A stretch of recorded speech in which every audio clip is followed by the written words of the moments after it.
Donc une petite vidéo introductrice au travail sur les bases biologiques du plaisir, c'est-à-dire essayer de comprendre comment fonctionne la sensation de plaisir dans le cerveau. Donc pour ça, on va parler de plaisir matériel, le bien-être par exemple. Dans notre société, malheureusement, on va être obligé de le comparer à des sommes d'argent.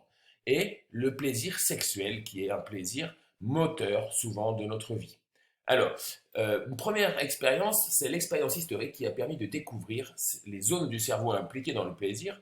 Dans les années 50, Milner et Holz travaillaient sur la vigilance et pour cela, ils avaient implanté des électrodes dans l'hypothalamus de rats et ils stimulaient ces électrodes pour empêcher les rats de dormir.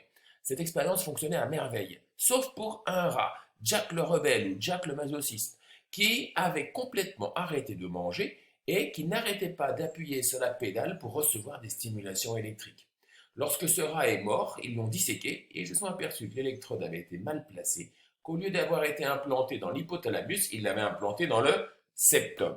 Donc là, on s'est dit pourquoi Jack préférait recevoir des impulsions électriques plutôt que de manger, car on sait que manger quand même, c'est quelque chose de très important. Ils sont en général très avides de nourriture. Alors comment expliquer ce phénomène bizarre? Donc là, on va faire une deuxième expérience, hein, c'est la Holz qui continue ses expériences. Donc là, que fait-il? Il va encore mettre cette fois-ci exprès des électrodes dans le septum et proposer soit une petite manette pour stimuler un générateur électrique et recevoir des excitations du septum, soit de la nourriture. Et on s'aperçoit que là, tous les animaux préfèrent stimuler leur septum plutôt que de manger. Ensuite, donc, on a découvert que le septum, stimuler le septum offrait une récompense, offrait un plaisir plus important que la sensation d'avoir bien mangé, ce qui est quand même très intriguant pour les biologistes. Alors nous, maintenant, on va faire des expériences avec ce qu'on appelle de l'imagerie cérébrale.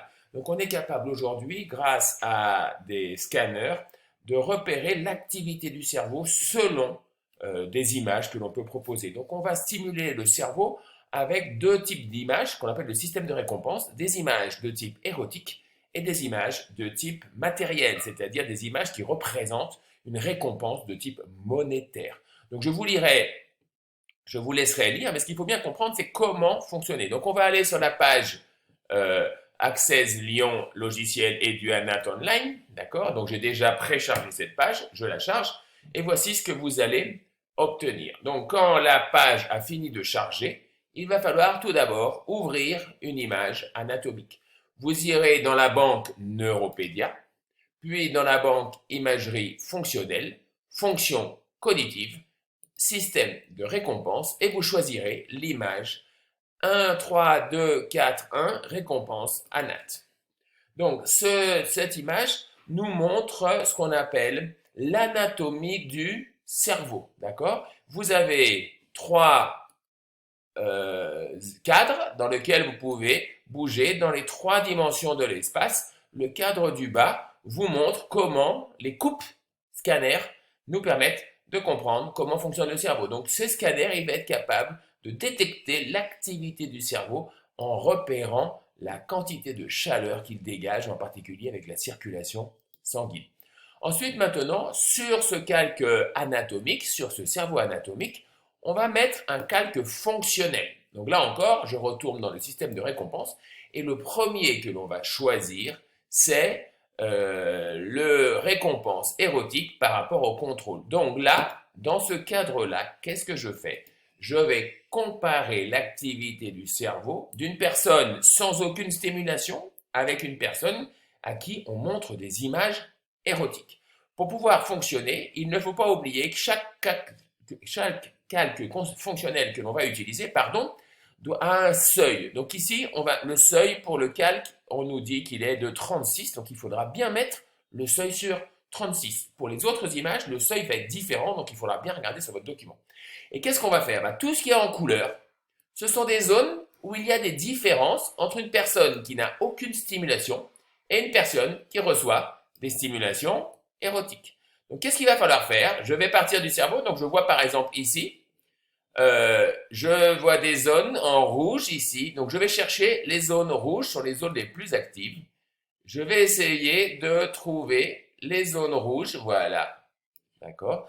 Donc cette première zone qui s'active ici, je vais pouvoir, donc en mettant les petites croix bleues, là, je ne sais pas si on les voit bien à l'écran, ces petites croix, j'essaye de les placer correctement en plein milieu de la tâche, voilà, pour chaque chose.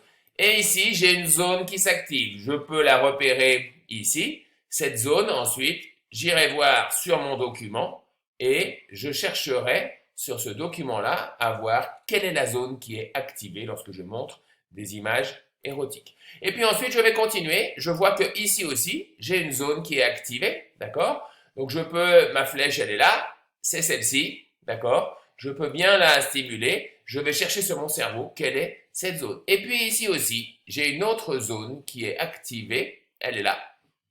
Elle est là. Donc des fois, en bougeant un petit peu, je peux la voir plus rouge ou moins rouge, d'accord, ou plus verte.